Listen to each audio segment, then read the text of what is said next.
Rochester Today with Andy Brownell and Tom Ostrom on News Talk 1340 KROC AM and 96.9 FM. Good morning, everyone. It's Tuesday, and that means it's time for Tom Ostrom on Rochester Today. Good morning, Tom. Morning, Andy. All right. Are we finally all rested up after last week's big election? Mm-hmm. Okay. Well, what do you have in the mailbag today? Well, I want to say your Vikings almost got beaten by a 2-5 team, Patriots. It was a mess. And in the last minutes, that could have gone bad when they were down in that end zone.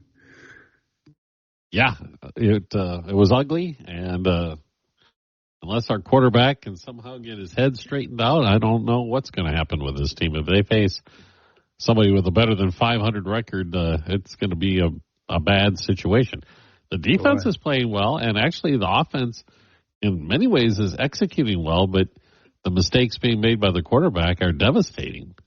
That wasn't how he played earlier this season. What do they call it in sports? The yips. Oh, like he golf. Might have a case of the yips. Like in golf, putting. Yeah. He's probably questioning everything. I imagine you throw that many interceptions, that's what your brain does. Yeah. It starts to freeze up a little bit. And you lose confidence in yourself and tighten up. Okay. All right.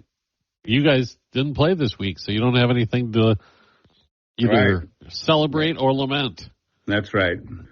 Mailbag. Joe.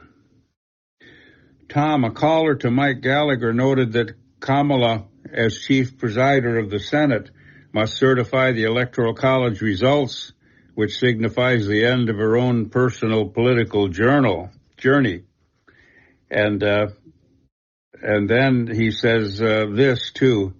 Should we be concerned about Trump's cabinet selections? If he chooses too many within Congress, might we lose the majority in the House or Senate?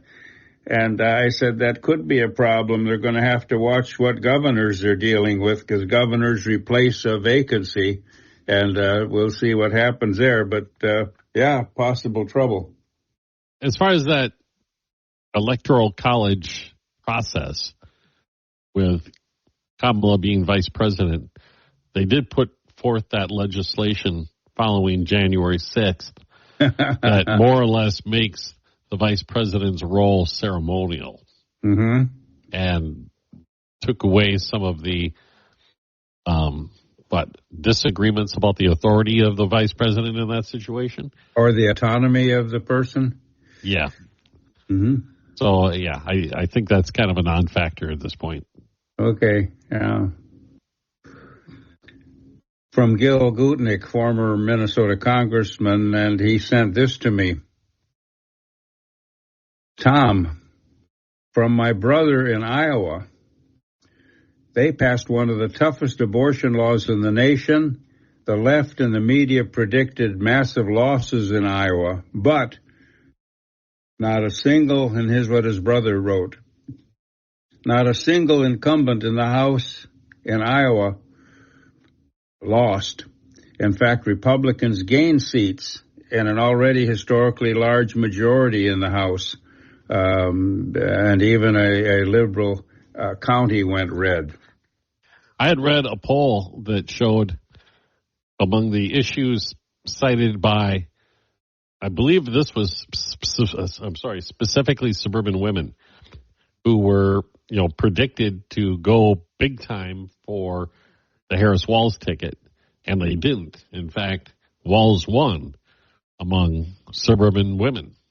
Educated suburban women, I think, is the demographic they're used to describe it. And it showed the ranking of the issues, and abortion was way down to 8th.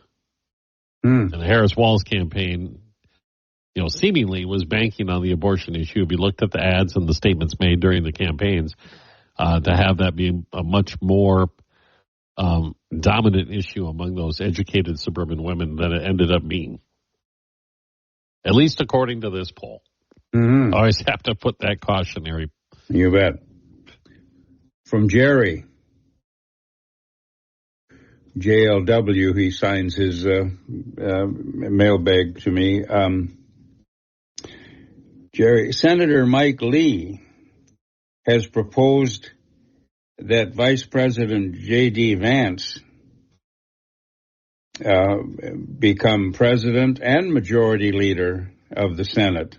The presiding officer, that goes with the territory, but then also become the majority leader of the Senate because he's so competent, and give him that role. And Jerry says the James Madison presidency did that 200 years ago. I like the idea. It blocks members of the Rhino and Old Men's Club from positions. I think Trump would like it and get good support. And the precedent is already set. Go for it. I wonder if there's enough support in the GOP caucus within the Senate for a move like that. That's interesting. Yeah. And then, from Wayne, in 2020, 81 million people voted for Joe Biden.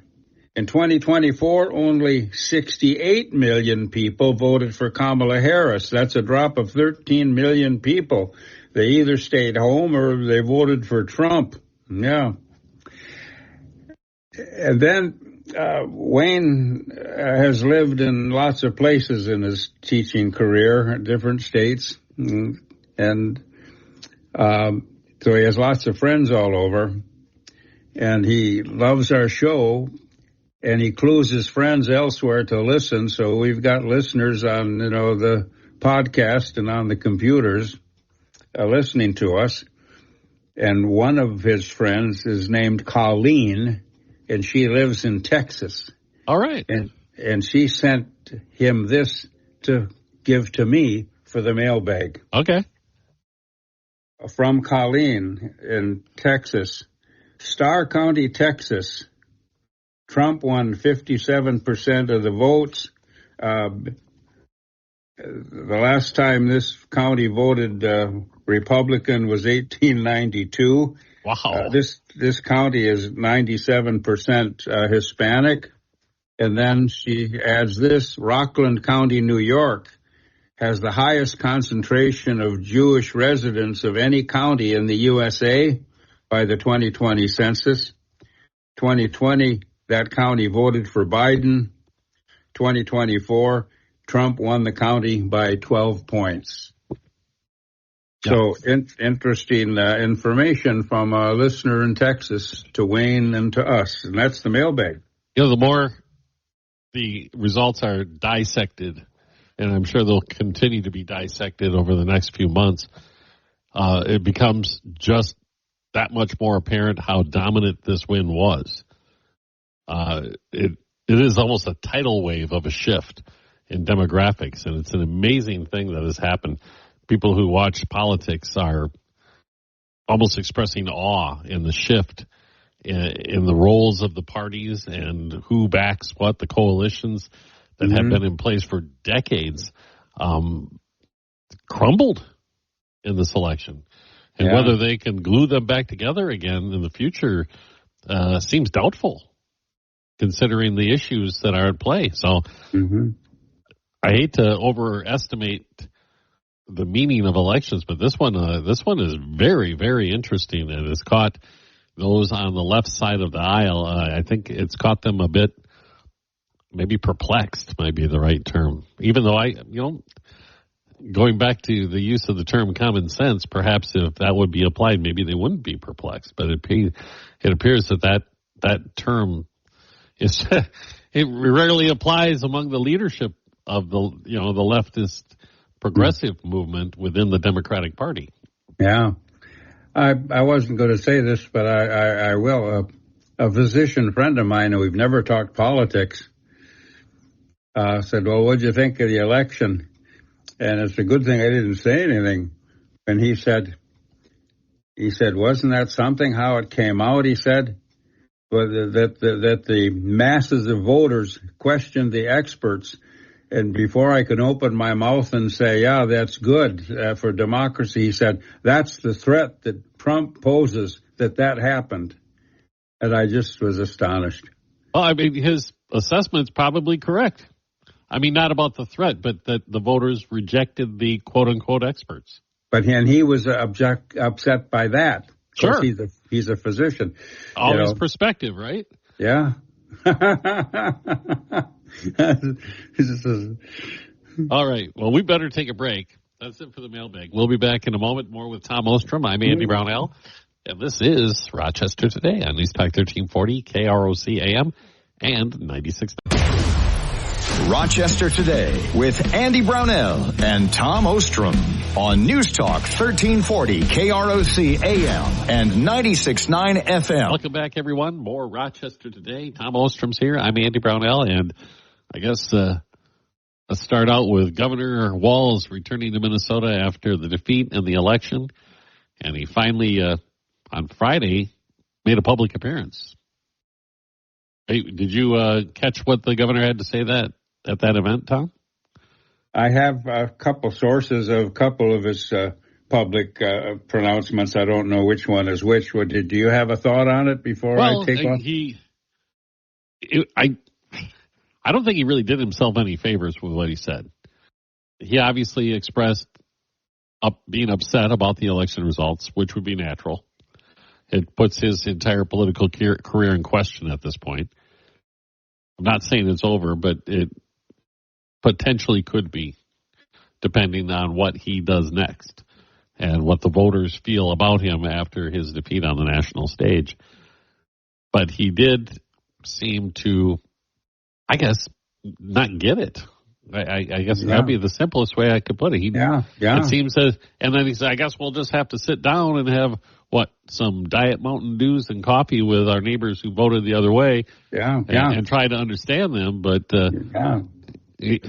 well, like my physician friend, but this is Walz. It's even worse. This is his business.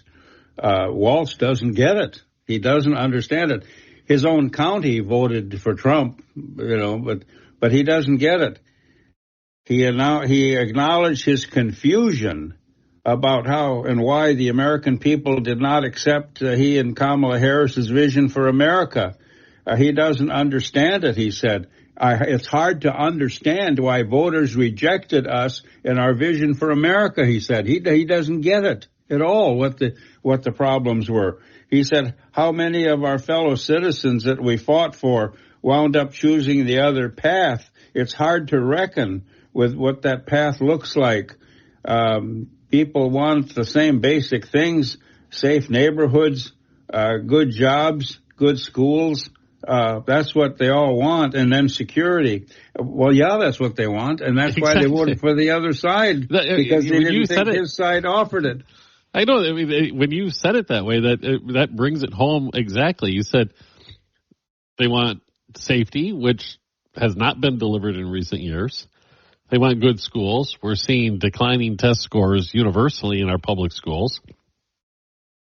Economic conditions were horrible for a good chunk of this Biden administration, and Harris, or Walz for that matter, were not able to articulate how they would change that direction.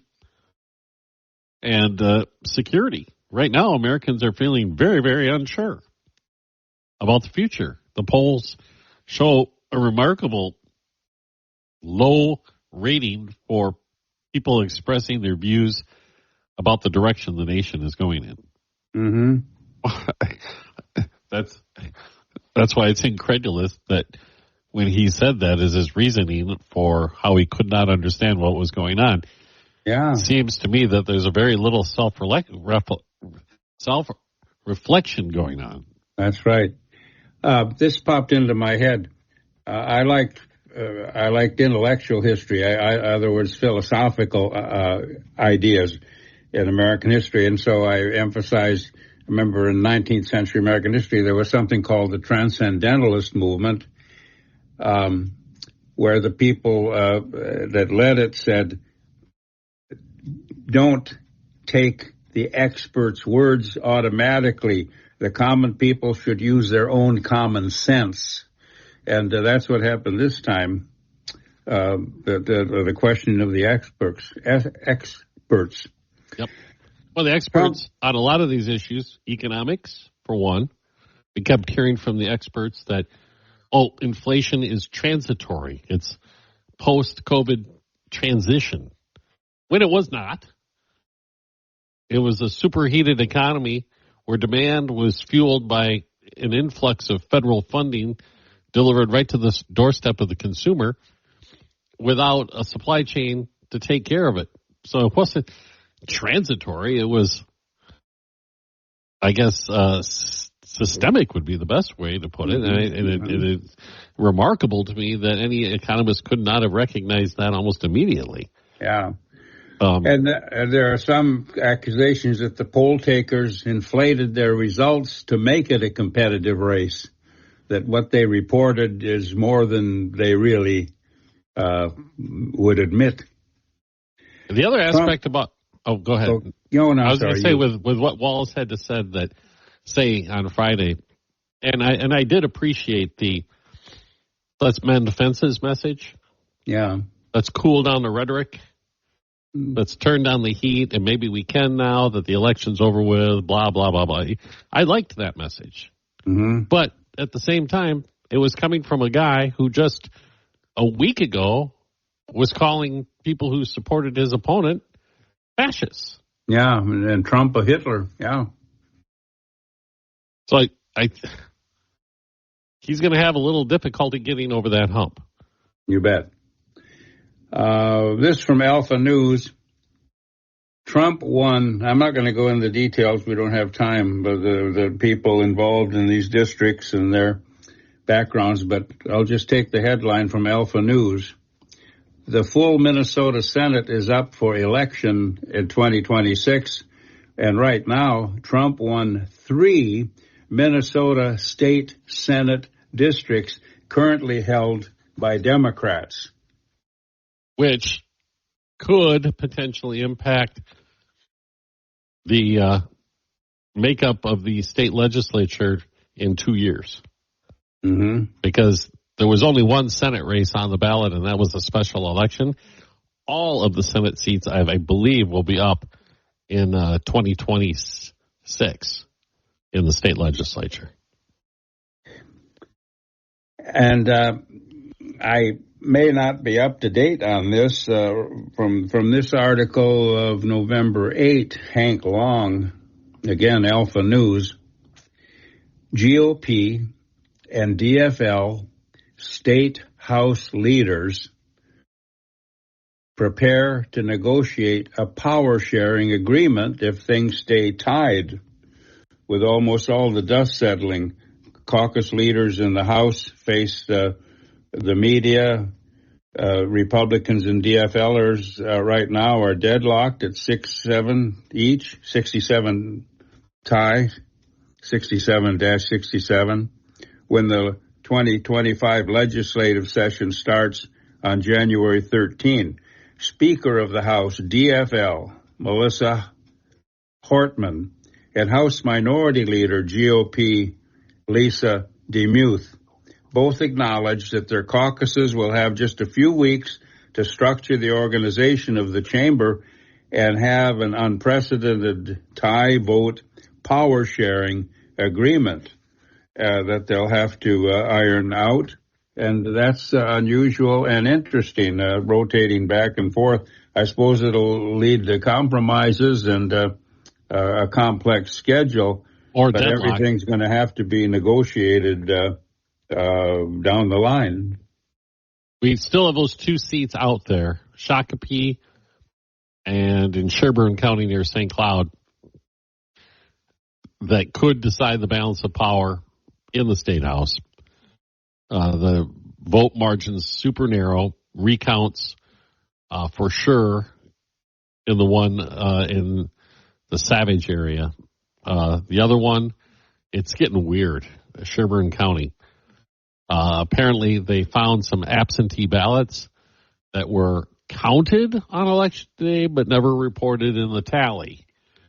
And now they've been added to the tally that may have moved the margin of victory for the Democrat out beyond the range where there'll be an automatic recount. But Sherburne County is saying that they're going to do a hand recount of selective ballots to try to verify the, accuracy of the election results. And this will be some sort of public process. So it's all in flux still. It's a lot of, on the Republican side, the head of the party is raising a lot of questions for the Secretary of State's office as to how could these absentee ballots just been kind of misplaced and not reported. And there are also some balloting issues down there in the Shakopee Savage area as well that are raising questions for the Secretary of State's office and the county election officials to answer. And I'm not pretending that there's some massive conspiracy theory going on. It sounds as if there was a bit of sloppiness that went on election. But I wonder how they discovered that happened and who discovered it. How well, do they know that? I think the discovery is during the process of verification, and all of a sudden, well, what are these ballots? Where do they come from? And then somebody, oh my gosh, could have been a very innocent mistake, but a very sloppy mistake. Yeah. And then the question is, how much sloppiness is there? Yeah. Okay. We have to take a break for news already, Tom. The hour is flying by. We will return in a moment with more of Tom Ostrom. I'm Andy Brownell, Rochester Today, News Talk 1340, KROC AM and 96 FM. Good morning. Welcome back. Tuesday with T.O., Tom Ostrom. I'm Andy Brownell, Rochester Today. What do you want to start with national news? I bet it's election related. You bet. Trump won Arab majority Michigan city of Dearborn that Biden had carried by 17,000 votes in 2020. So he did well. And then there's the Muslim mayor of Hamtramck in Michigan who endorsed Trump after frustrations with Biden-Harris policies. And he's very happy that the election came out that way. And so that was fortunate. And with the election, the stock market has boomed for several days after the election, record highs, which shows, in fact, the stock market and the elites there are happy then with the results. But I guess Iran's economic similarity structure has taken a bath, so for some reason they're having economic troubles. For some reason. I wonder what that would be. On the Wall Street thing, interesting to me that leading up to the election, the Harris campaign would continually cite, experts within the bond houses and some of the, major Wall Street firms that were, quote unquote, endorsing her economic policies, when in fact they weren't. It was a lot more nuanced than that. They were putting out analysis that cited some aspects of their proposals that some of the economic experts thought could create some economic growth. But the reaction on post-election day, when the Wall Street opened up and the Dow Jones Industrial Average shot up 1,500 points, more or less tells you what was really going on, that the real money was waiting in the wings. Mm-hmm. And from what I can gather reading economic or financial publications is that there's a high expectation of deregulation under the Trump administration, which is probably a realistic expectation, and that the opportunities that will afford will create some wealth. Sure. Another conspiracy theory seems to have been proven accurate, and I had it. There were comments that FEMA, Federal Emergency Management, was underserving red areas in the storm zone. Well, now we know that a FEMA official told workers to avoid Florida homes with Trump signs. And her name is Marnie Washington. And whistleblowers spotted this out, and they didn't want to obey her. They wanted people to be helped. But that's what she ordered people. Don't go to homes with yard signs supporting Trump, which is a violation of FEMA policies, of course. And whistleblowers spotted her out, and now she's been fired, and FEMA hierarchy apologizes for that. This one is an amazing story, that while the disaster response was occurring after Helene, and there was scuttlebutt on the ground about this actually happening, the Washington types were, quickly, misinformation. Yeah. That would never happen. Right down the line. And, of course, the fact checkers jumped in there because it was election year politics associated with this. And there was all sorts of denials up and down that, no, there's no way, FEMA. And then here it is. It was happening.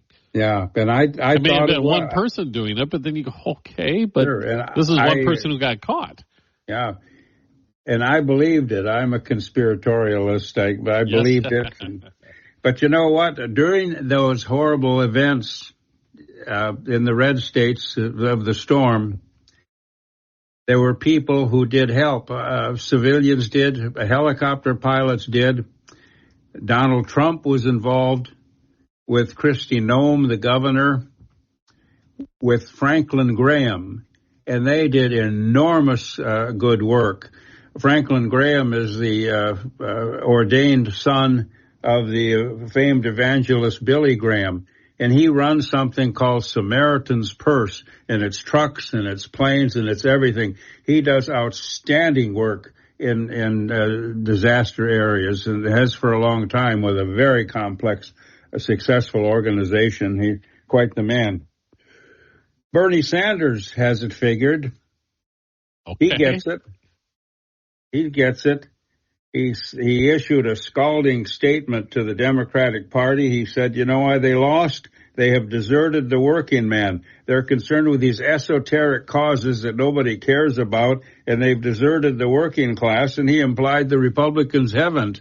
The Republicans have taken on the working class mantle, and so I agree with Sanders. He's an independent senator, but he caucuses with the liberals.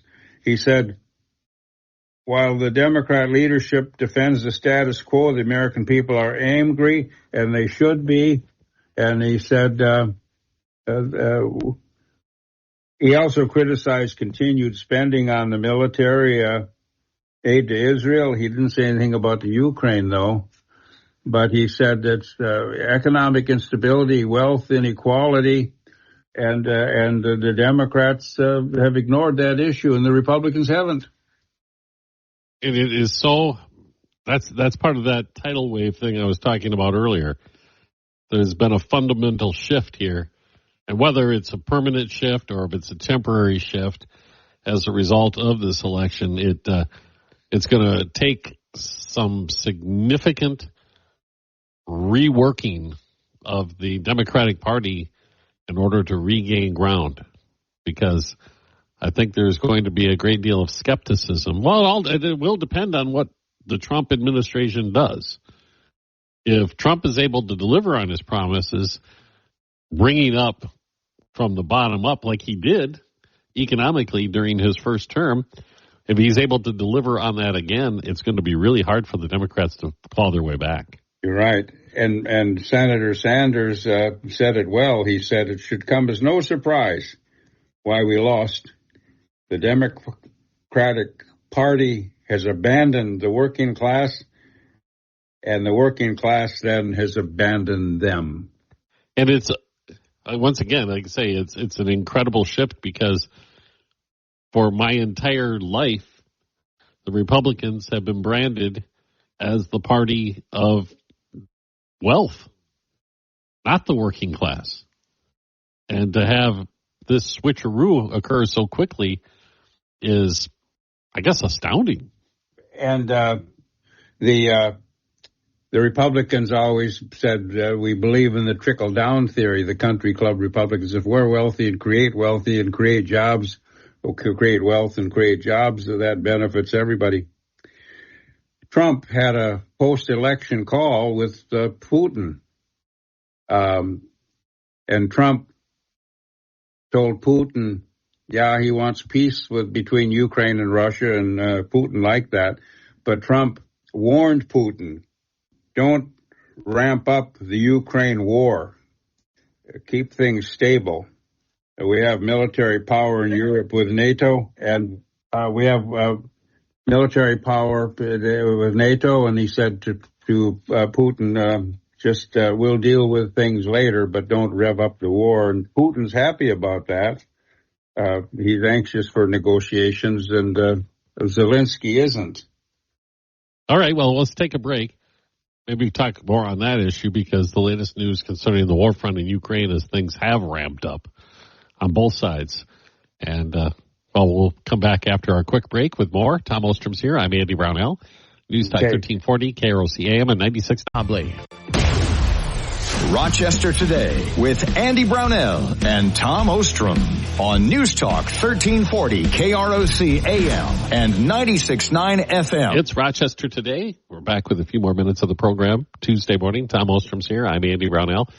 Went into the break, Tom, and I mentioned that the fighting has flared up considerably on both the Eastern Front and the Kursk Front in the conflict between Russia and Ukraine, and the casualty numbers are horrendous on both sides, as they appear to be trying to either defend or grab as much territory as possible before Trump takes power and the landscape of things change, because the Biden administration is promising to send as many weapons to Ukraine as quickly as possible before Biden leaves office. But the last numbers I saw, this was from British intelligence, on the Russian side, 1,500 casualties per day. Mm-hmm. Granted, that's killed and injured, but still atrocious. Yep, it is. And but Russia is advancing territorially. Yes, incrementally, yes. And Hillary Clinton wanted reset button with Russia, and President Obama, I remember, was caught on a hot mic telling a Russian representative, let's talk about that after my election. I can't mention that now. But Russia wants a reset button with the United States, it seems. Putin's ready for it, and we'll see what happens with that. And Putin congratulated Trump on his reelection, so they've evidently had some conversations. And the people who previously served with Trump in the State Department and in some intelligence quarters argue, and I know there are many who would disagree, obviously, because it was part of the issues of the campaign, that the personal relationship between Trump and Putin may advance efforts to end this war, because he has an ability to, I guess, relate to him on one level or another, while essentially Biden refused to even talk to Putin for the longest period of time. And Putin said he admires Trump. He said Trump is very strong. Trump is a brave man, the way he handled that assassination attempt. And Hungarian Prime Minister Orban is against that Ukraine war. He wants it settled. And he said Trump will bring peace to the Ukraine with his election. And German Chancellor Schroeder was in Vienna with other European Union officials. And he said, Trump will sit down with Russian president, and Zelensky's more reluctant to do it, but yet Zelensky congratulated Trump also.